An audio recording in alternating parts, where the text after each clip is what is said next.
Turkashin nan labari da dumi-duminta masu sauraro a yau nan fitaccun jarumai guda biyu wanda aka fi sani Safara'u tare da Fafatu duba da cewa sun samu damuwa tsakaninsu ya kai da rana wallahi tallahi.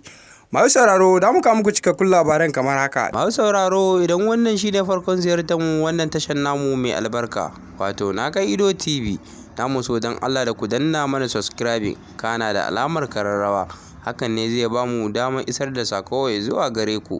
Mun gode.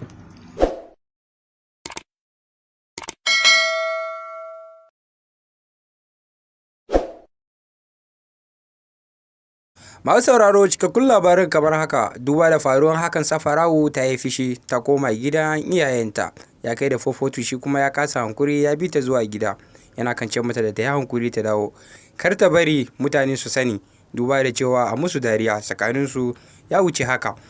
Masu sauraro idan wannan shi ne farkon ziyartar mu wannan tashar namu mai albarka wato na kai Ido TV namu so don Allah da ku danna mana subscribing kana da alamar kararrawa hakan ne zai ba mu damar isar da sako zuwa gare ku. Mun gode.